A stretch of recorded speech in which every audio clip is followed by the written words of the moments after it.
Bonjour Vincent Jeanbrun. Bonjour. Vous êtes le maire de La Île-et-Rose, vous êtes aussi porte-parole du Parti Les Républicains et j'ajoute, vous êtes petit-fils d'immigrés italiens. Vous publiez Les Deux France. C'était le 2 juillet 2023. Vous êtes devenu une sorte de symbole lorsque votre maison, votre famille, votre femme, vos deux enfants étaient attaqués. Une attaque à la voiture bélier en feu dans votre jardin pendant les émeutes pour Naël. Et lorsque... à ce moment-là, la violence vous a frappé en tant qu'élu. Vous avez lancé un cri d'alarme, vous publiez Les Deux France. Aujourd'hui, vous dites il y a deux France. Oui, il y a la France du chaos, celle qui a émergé, explosé pendant les émeutes. Cette France du chaos qui, toute l'année, chaque jour, rend prisonnier dans les quartiers populaires de nos banlieues des millions de Français. Il y a 5 à 6 millions de Français qui habitent dans les quartiers populaires et qui sont en permanence les victimes de cette France du chaos. Et pendant les émeutes, cette France du chaos est sortie des quartiers populaires pour aller ravager les centres-villes. Il y a cette France du chaos et en face, je veux le dire, il y a la France du sursaut, celles et ceux qui ne baissent pas les bras face à ces menaces, que d'ailleurs ce soit la menace physique, celle des gangs, des caïds, ou que ce soit la menace des séparatistes qui attaquent aussi notre République à travers cette fois des courants idéologiques qui sont néfastes. Et l'objectif pour moi à travers ce livre, c'est d'abord à titre très personnel, ça a été comme une thérapie, mais c'est aussi, l'objectif était de faire un constat des réalités que nous affrontons aujourd'hui dans notre pays et dire une chose, c'est que là où j'ai longtemps pensé que la République était une évidence, en réalité c'est une chose fragile, qui peut mourir, qui peut disparaître demain. Et dans ce livre, j'ai voulu faire le constat de ça, de dire que la République, si on ne la défendait pas, si on n'allait pas planter le drapeau de la République dans le cœur et dans l'esprit des gens, elle risquait de disparaître. C'est déjà le cas dans beaucoup de quartiers, dans beaucoup de zones de notre pays. Il y a des quartiers de non-République, des quartiers de non-France. Oui, vous racontez, ce sont des heures terribles dans ce livre qui est publié chez Albin Michel. Vous y racontez comment, à 1h30 du matin, votre femme vous appelle et il y a ses enfants et des cris. Il y a le feu dans le jardin et elle vous dit ils veulent nous tuer. Et vous entendez ça et ce sont des heures terribles pour vous.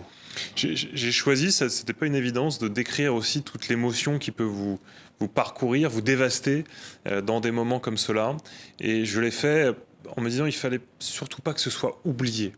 Vous le voyez, les événements sont passés il y a un peu plus de 6 mois. On a l'impression que c'était comme s'il y avait 10 ans, comme si maintenant on pouvait passer à autre chose. Personne comme si ça n'a été condamné pour tout ce qui vous est arrivé. Effectivement, il n'y a pas eu de condamnation et donc c'est évidemment très dur pour nous puisque les auteurs de cette attaque n'ont pas été interpellés, pas plus que les émeutiers qui ont ravagé ma ville pendant 4 nuits, pas plus que beaucoup d'émeutiers partout en France. Donc évidemment, il y a une vraie frustration et puis une forme de colère chez les élus locaux. Mais je pense que tous les élus qui ont été victimes dans leur ville et parfois dans leur chair de ces attaques ne peuvent pas supporter l'idée qu'on passe à autre chose.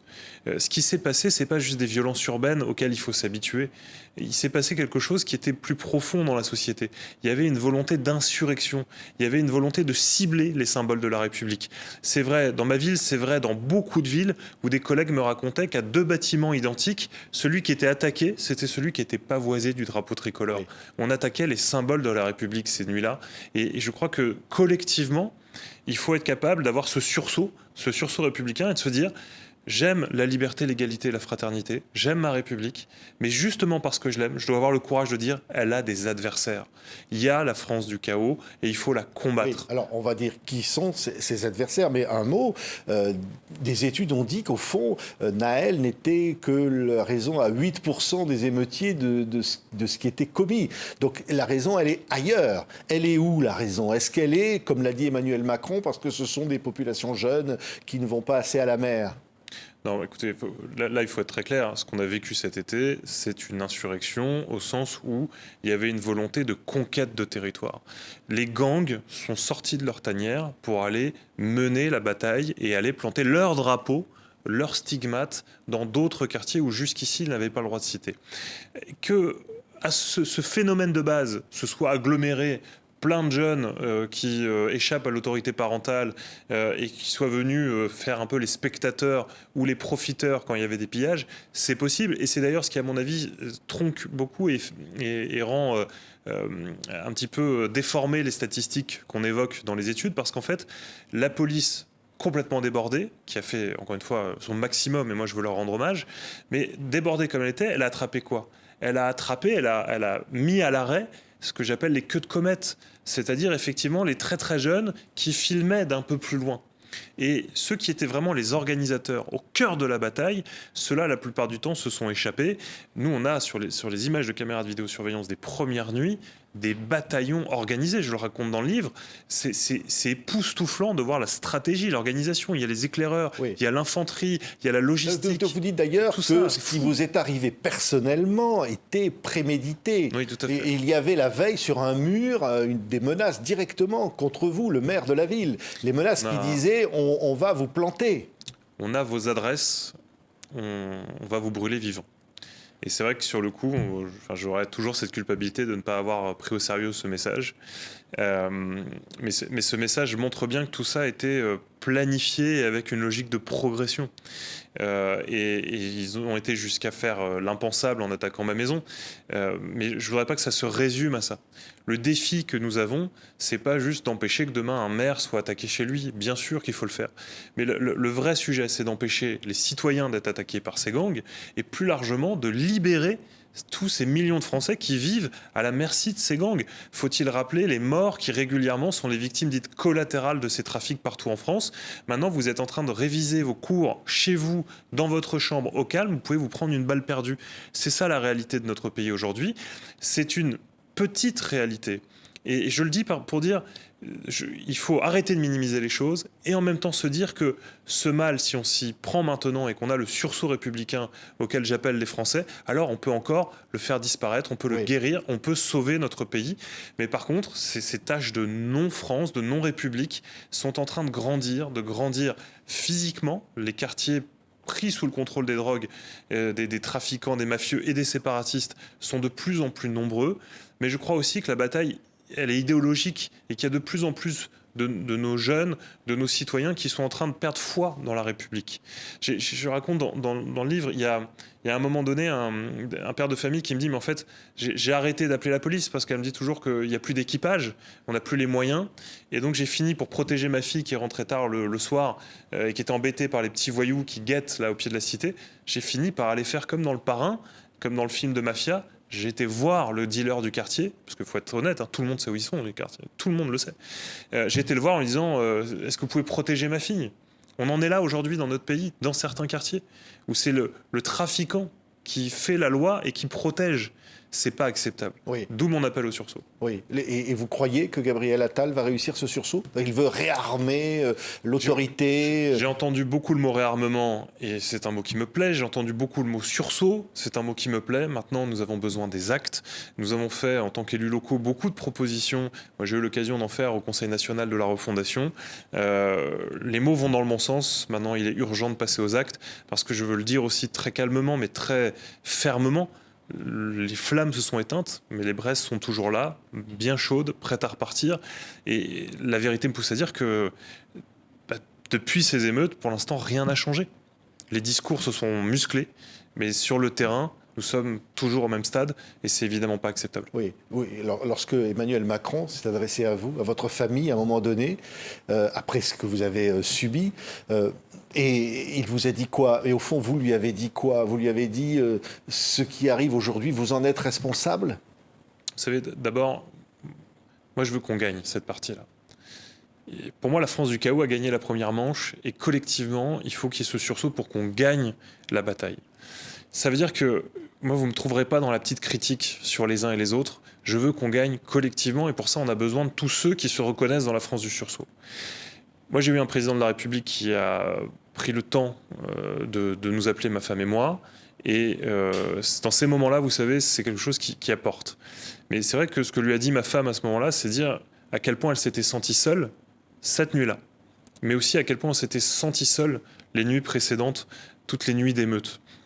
Et je crois que ce qu'il faut briser, si vraiment Gabriel Attal veut briser cette espèce de déliquescence de la confiance qu'on peut avoir collectivement dans la République, il faut redonner le sentiment de faire partie d'un collectif, et notamment que les élus locaux qui sont en première ligne, mais comme les policiers, comme les médecins, comme les enseignants, ne se disent plus on est totalement seul. Parce que c'est ça qu'on vit aujourd'hui sur le terrain. On se sent abandonné. Et quand la République vous abandonne, c'est le règne de la violence. Quand la violence avance, c'est la République qui recule, et c'est toujours les plus fragiles qui en payent les pots cassés. Moi qui suis un enfant des barres HLM de ma ville, je le raconte un peu dans le livre, j'ai grandi avec pas grand-chose. mais la certitude qu'on allait s'en sortir. Vous voyez, il y avait de l'espoir, on débordait d'espoir et d'ambition. Aujourd'hui, dans ces mêmes quartiers, plus personne ne croit dans la promesse républicaine, et quand vous n'avez plus cet espoir, quand il n'y a plus d'espoir, il y a le désespoir qui mène en général à la violence et au délitement social. Je crois qu'il est encore possible de l'enrayer. J'ai cet espoir, moi, devant vous aujourd'hui, et je dis simplement aux Français, chacun doit prendre sa part. Il n'y a pas de petits gestes quand on est 67 millions à les faire. J'ai eu l'occasion de raconter cette histoire que je raconte souvent à mes enfants. Vous savez, la légende du colibri. Ce petit colibri qui prend 2 gouttes d'eau pour aller éteindre un incendie. Tous les autres animaux lui disent « Mais qu'est-ce que tu fais là? Tu sers à rien ». Il dit « Oui, mais moi, au moins, je fais ma part ». Et ça motive les autres animaux et à la fin, ils éteignent l'incendie. Moi, c'est ça que j'ai envie de dire aux Français. Faites votre part, il suffit de 2 gouttes d'eau, mais si on est 67 millions à les faire, alors on éteindra cet incendie qui nous brûle. Et cette France du chaos, elle nous dévore de l'intérieur. Oui. Et elle peut gagner, parce qu'au fond, il y a aussi peut-être un jour une menace de guerre civile. Vous dites ça, certains le disent chez les Républicains, dans votre parti. Mon idée, c'est pas d'être alarmiste. Mon idée, c'est de dire, soyons honnêtes sur le diagnostic. Il y a ces adversaires. Ces adversaires, ils peuvent gagner, même si aujourd'hui, ils sont trop peu nombreux pour le faire, mais ils grandissent, ils se renforcent. Vous savez, le mal n'a besoin que de l'inaction des hommes de bien pour triompher. Et à force de regarder ailleurs, de se dire non, c'est pas mon problème, ou oh, ça va se résoudre tout seul, on va laisser ces gens gagner. Alors qu'est-ce qui peut se passer derrière? Souvenons-nous de l'histoire. La révolution en Russie ou les nazis en Allemagne sont une toute petite poignée. Et les hommes de bien disent non, mais c'est ridicule, jamais ces gens-là arriveront au pouvoir. C'est la même chose aujourd'hui. On a cette France du chaos qui est celle des caïds. On a cette France du chaos qui est celle des séparatistes qui veulent briser nos règles de société. On a des politiques qui aujourd'hui s'amusent à jeter l'huile sur le feu. Moi, je n'oublierai jamais M. Mélenchon qui s'amusait à faire la liste de ce qu'on avait le droit de brûler et pas le droit de brûler. Et rappelez-vous qu'il n'avait pas mentionné qu'on ne pouvait pas brûler la maison des élus. Il y a aujourd'hui ces politiques qui mettent de l'huile sur le feu. Et je pense que collectivement, on doit s'engager, y compris dans la vie et dans la sphère politique, pour dire maintenant ça suffit, la France du sursaut c'est maintenant, et la bataille contre la France du chaos, on l'engage et on la gagne. Parce que vous dites, au fond, contrairement à ce qu'a pu dire Mélenchon, il n'y avait pas de raison objective de malaise social ou de désespoir qui pouvait justifier ces événements. Pardon, mais rien ne justifie ça. Rien. Brûler la maison de quartier qui sert à toutes les mamans du quartier pour faire évaluer leur quotient familial, avoir des aides, rien ne le justifie. À aucun moment on peut justifier de poursuivre des pompiers avec des piolets, des barres de fer, des cocktails Molotov. À aucun moment on peut recouvrir des policiers d'essence avec le seul espoir de les transformer en torches vivantes. Ça, ce n'est pas acceptable, quel que soit le motif. Moi, regardez la différence avec les agriculteurs qui ont 1000 raisons de se plaindre, qui travaillent jour et nuit pour des salaires de misère. Ils se sont fait entendre, ils ont créé un rapport de force, mais à aucun moment ils n'ont fait de victimes.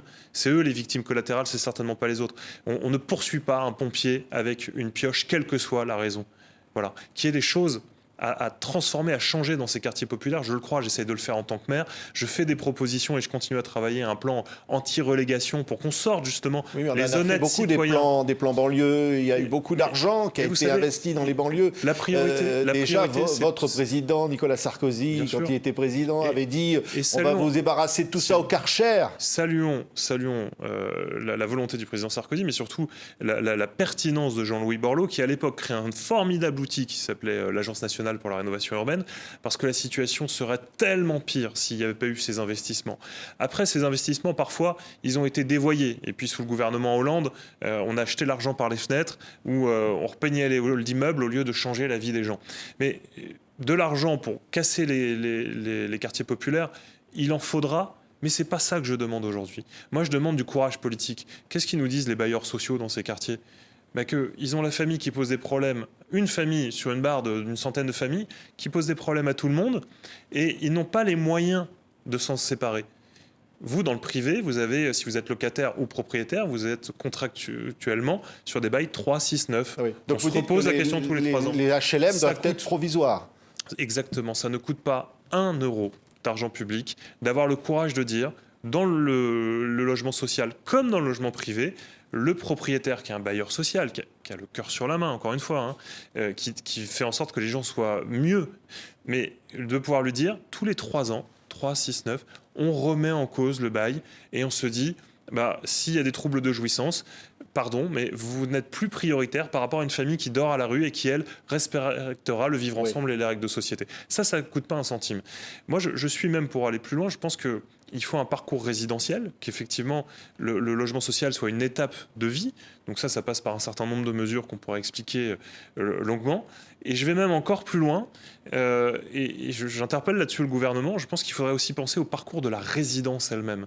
C'est-à-dire que pourquoi on a des ghettos ? Parce qu'en fait, on a construit pas cher, moche, juste du logement sans vraiment créer la vie autour. Et puis, on dit de toute façon, c'est comme ça pour l'éternité. Au pire, de temps en temps, on va déverser des milliards pour repeindre un peu le hall, changer le bloc de douche ou l'ascenseur.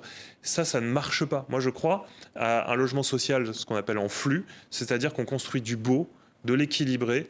Le bâtiment est social pour quelques années.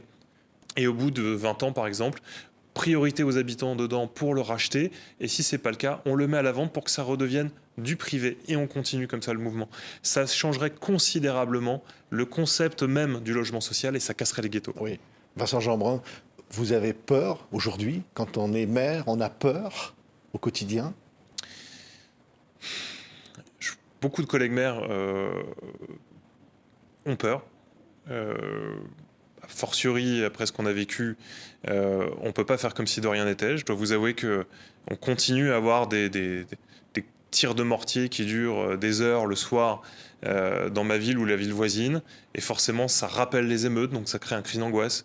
Quand on a entendu à nouveau sonner l'alarme de la prison de Fresnes, qui est mitoyenne, qui n'avait, moi, en 40 ans presque de vie à la Île-et-Rose, jamais j'avais entendu sonner l'alarme de la prison de Fresnes. Elle a retenti pour la première fois lors des émeutes. Là, elle a été redéclenchée par erreur. Il y a eu une panique générale, donc bien sûr que la peur, elle est encore présente. Mais il y a plusieurs façons de réagir à la peur. Il y a se figer, se détourner, s'enfuir. Et puis, il y a trouver la force de combattre.